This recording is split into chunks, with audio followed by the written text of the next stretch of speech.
वो कौन थे? वो कहां से आए थे? वो अपने पीछे क्या छोड़ गए? वो कहां चले गए? क्या वो लौट कर आएंगे?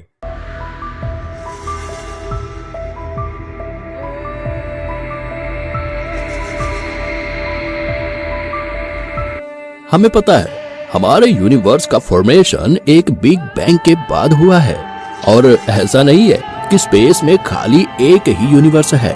और भी यूनिवर्स हो सकते हैं, क्योंकि हम अपने ही यूनिवर्स में एक लिमिट तक देख पाते हैं। हम आज तक उस लिमिट से आगे नहीं जा पाए हैं, क्योंकि हमारी टेक्नोलॉजी इतनी एडवांस नहीं है। जब हम अपने ही यूनिवर्स को पूरी तरह ऑब्जर्व नहीं कर पा रहे हैं, तो हमें दूसरे यूनिवर्स के बारे में क्या पता। कई लोगों के दिमाग में यह बात जरूर घूमती होगी, जैसे अर्थ पर हमारे जैसी सिविलाइजेशन रहती है, तो यह भी 100% श्योर है कि कहीं और दूसरे यूनिवर्स में किसी प्लेनेट पर हमारे जैसी सिविलाइजेशन या फिर हमारे से कई गुना ज्यादा एडवांस सिविलाइजेशन एग्जिस्ट करती होगी। भले ही हमारे पास इसका कोई भी एविडेंस नहीं हो, लेकिन आपने कई बार न्यूज और वायरल वीडियो में भी देखा होगा कि आसमान में कोई चमकती हुई चीज दिख रही है।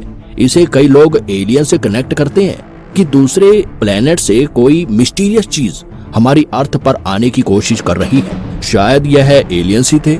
तो आज की इस वीडियो में हम आपको 5 ऐसे एविडेंस देंगे जिससे आपका विश्वास एलियंस में और ज्यादा इंक्रीज हो जाएगा, और शायद फ्यूचर में आपको एलियंस देखने को भी मिल जाए। तो चलिए शुरू करते हैं।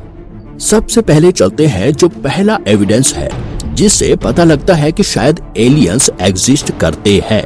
वह है नंबर 1, प्यूमा पंकारॉइस। इन खंडरों को कैसे बनाया है, यह साइंस के लिए आज भी एक इनकॉम्प्रिहेंसिबल पजल है, क्योंकि कोई ऐसी टेक्नोलॉजी नहीं थी जो उस जमाने में इस तरह के खंडहर बना सके। आज की एडवांस टेक्नोलॉजी को भी इसे बनाने में भारी एफर्ट लगाने पड़ेंगे, जबकि कहा जाता है कि इन खंडरों का निर्माण रातों रात कर दिया गया था। कोई परफेक्ट तरीके से यह नहीं जानता कि इन स्ट्रक्चर को कब बनाया गया था, और कई लोगों का अनुमान है कि यह 2000 से 17,000 साल पहले बनाए गए होंगे। कहा जाता है कि यह खंडहर इनका सिविलाइजेशन के समय में बनाया गया था। जब उनके राजा से पूछा गया कि यह खंडहर किसने बनाया, तो राजा ने कहा कि यह आसमान से कोई आया था जिसने यह बनाया है और हमारे लिए छोड़कर चला गया। सुनने में बहुत अजीब लगता है, पर अभी तक इसके बारे में हमें सिर्फ इतना ही पता लग पाया है। लेकिन इस बात पर काफी लोग बिलीव भी करते हैं, क्योंकि जिस जायंट स्ट्रक्चर को उन्होंने बनाया था उसका एक एक पत्थर 26 फीट ऊंचा और 100 टन भारी है। ग्रेनाइट पत्थर से बने यह एच शेप के पत्थर 13,000 फीट की ऊंचाई पर आखिर कैसे ले जाए गए, और इनमें एक या 2 पत्थर नहीं थे, बल्कि कई 100 एच शेप के पत्थर थे। वैज्ञानिकों ने जब इन पत्थरों पर रिसर्च शुरू की तो उन्होंने पाया कि इतनी सफाई से बने यह पत्थर के ब्लॉक हाथों से तो बनाया जाना बिल्कुल भी इम्पॉसिबल है। यह फिजिक्स का एक बेस्ट एग्जाम्पल है। उन पत्थरों के होल्स और उनके एजेस इतने शार्प हैं कि वह किसी मशीनरी टूल्स, डायमंड टूल्स या लेजर के बिना बिल्कुल भी पॉसिबल नहीं है। जब रिसर्चर ने इन पत्थरों का कार्बन टेस्ट किया तो उन्हें पता लगा कि यह 27,000 साल पुराने हैं, लेकिन 1100 ईसा पूर्व यह इलाका पूरी तरह से डिस्ट्रॉय हो गया था। पर यह किस वजह से डिस्ट्रॉय हुआ, इसका आज तक पता नहीं लग पाया है। कई लोग कहते हैं कि इसे एलियंस ने ही डिस्ट्रॉय कर दिया था। नंबर 2, भारत के छत्तीसगढ़ की गुफा में प्राचीन पेंटिंग। यह बात सन 2014 की है, जब छत्तीसगढ़ के बिस्तर जिले में एक गुफा में 10,000 साल पुरानी रॉक पेंटिंग मिली। नासा और इंडियन आर्कियोलॉजिस्ट की इन इन्वेंशन ने भारत में एलियन के रहने की बात कन्फर्म कर दी। यहाँ मिली रॉक पेंटिंग में क्लियरली एक उड़न तश्तरी यानी यूएफओ बनी हुई है। इसके साथ ही इस पेंटिंग से निकलने वाले एलियंस की ड्राइंग भी क्लियरली देखी जा सकती है, जो एक सिंपल ह्यूमन को एक स्ट्रेंज स्टिक के द्वारा इंस्ट्रक्शन दे रहा है। इस एलियन ने अपने सिर पर हेलमेट जैसा भी कुछ पहन रखा है, जिस पर कुछ एंटीना लगे हुए हैं। यह सेम बिल्कुल इसी तरह है जैसे किसी ने स्पेस सूट पहन रखा हो। वैज्ञानिक कहते हैं कि 10,000 साल पहले बनाए गए यह पेंटिंग यह क्लियर करती है कि यहाँ एलियंस आए थे जो टेक्नोलॉजी के मामले में हमसे कम से कम 10,000 साल आगे हैं। Number 3, Bonaparte sculls mystery. 2012 में फ्रेंच वैज्ञानिक नेपोलियन स्कल की एग्जामिनेशन कर रहे थे। उस टाइम उन्होंने ये एस्टोनिशिंग डिस्कवरी की, और यह डिस्कवरी उन्होंने इंसिडेंटली की थी क्योंकि डॉक्टर आंद्रे दुबोइस एक पिट्यूटरी ग्लैंड डिसऑर्डर के सिग्नल को सर्च कर रहे थे जो नेपोलियन के शॉर्ट स्ट्रक्चर में कंट्रीब्यूशन कर सकते थे। इसी दौरान उन्होंने स्कल के अंदर एक टिनी प्रोट्रूजन को देखा। जब वैज्ञानिकों ने उसे और ज्यादा करीब से देखा तो उन्हें एक अनयूजुअल माइक्रोचिप मिली जो स्कल के अंदर 1/5 ऑफ एन इंच का हिस्सा है। चिप के चारों तरफ स्कल के ग्रोथ को देखते हुए रिसर्चर्स ने कंक्लूजन निकाला कि बोनापार्ट के यंग होने पर इसे इम्प्लांट किया गया होगा।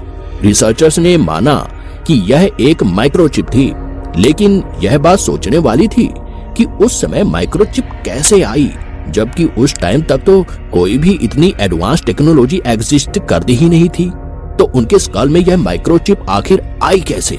इसमें एक इंटरेस्टिंग ट्विस्ट यह है कि बोनापार्ट 1794 की गर्मियों में लगभग 25 साल की एज में वह कुछ दिनों के लिए गायब हो गए थे।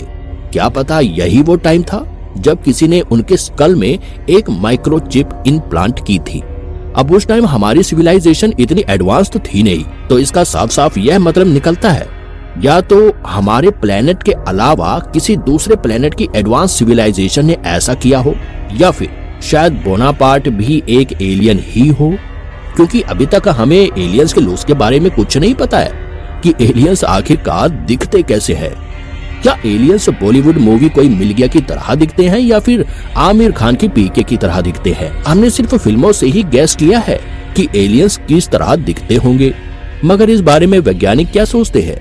कैम्ब्रिज यूनिवर्सिटी के evolutionary biologist Simon Conway Morris का कहना है कि अगर अर्थ जैसे प्लेनेट और भी हमारे यूनिवर्स में हैं, तो अंदाजा लगाया जा सकता है कि उनमें भी एवोल्यूशन उसी तरह ही हुआ होगा जैसे कि अर्थ पर हुआ है।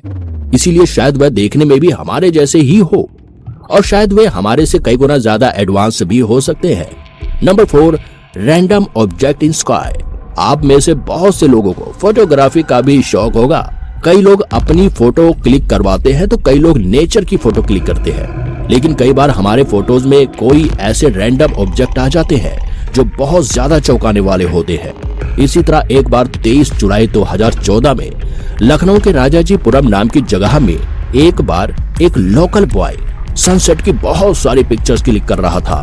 तभी उसने एक मिस्टीरियस ऑब्जेक्ट को सन के आसपास घूमता हुआ देखा।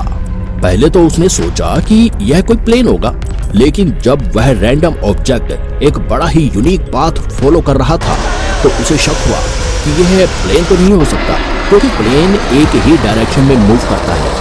जिसके बाद उस लड़के ने उसकी बहुत सारी रैंडम पिक्चर्स क्लिक करके उसे इंटरनेट पर डाल दी, जिसके बाद वे पिक्चर्स इंटरनेट पर बहुत ज्यादा वायरल हुई।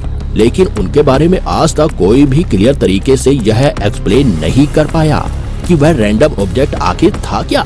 इसीलिए लोगों ने उसे भी यह मान लिया कि शायद वह कोई यूएफओ था जिसके अंदर एलियंस होंगे। Number 5, bear face on Mars. जब ह्यूमंस कई बार सोचते हैं कि क्या धरती के बाहर भी लाइफ पॉसिबल है, अभी तक इस बात का कोई भी एविडेंस नहीं मिला है। रिसर्चर्स और वैज्ञानिक लगातार रिसर्च कर रहे हैं। इसी दौरान हाल ही में एक रिसर्च से प्रूफ हुआ था कि एलियंस एग्जिस्ट करते हैं। कई लोग कहते हैं कि अमेरिका की एजेंसी नासा के पास कई एविडेंस हैं जो यह प्रूफ करते हैं कि एलियंस एग्जिस्ट करते हैं। अमेरिका में एरिया 51 में एलियंस पर रिसर्च भी होता है। हालांकि अमेरिकन सरकार कभी भी इस बात को एक्सेप्ट नहीं करती है। अभी हाल ही में सोशल मीडिया पर एक फोटो वायरल हो रहा है जो मार्स की फोटो बताई जा रही है। इस फोटो में भालू का चेहरा दिख रहा है। इस फोटो को देखने के बाद कई लोग कमेंट भी कर रहे हैं कि जानकारी के मुताबिक यह फोटो मार्स रिकंसेशन ऑर्बिटर ने ली थी, जिस टाइम यह मार्स से लगभग 251 किलोमीटर ऊपर ऑर्बिट कर रहा था। इस फोटो पर कई लोगों के रिएक्शन देखने को मिले हैं। भालू के चेहरे को लेकर कई कंसेप्ट्स हैं। कुछ रिसर्चर का मानना है कि यह एक नेचुरल वे से हुआ है। यहाँ तक कि कई सोशल मीडिया यूजर्स ने कमेंट में यह लिखा है कि नासा हमारे से बहुत कुछ छिपा रहा है। वहीं कुछ अन्य यूजर ने कमेंट में लिखा है कि यह देखने में ऐसा लगता है जैसे इसको किसी एलियन ने बनाया हो। बाकी आपकी इस फोटो पर क्या ओपिनियन है, आप भी हमें कमेंट करके बता सकते हैं। तो यह थी आज तक की कुछ 5 ऐसे इनक्रेडिबल फैक्ट्स जिनके जरिए ऐसा लगता है जैसे कि एलियन सच में एग्जिस्ट करते हैं। क्या आपका भी यही मानना है? कमेंट बॉक्स में जरूर बताएं।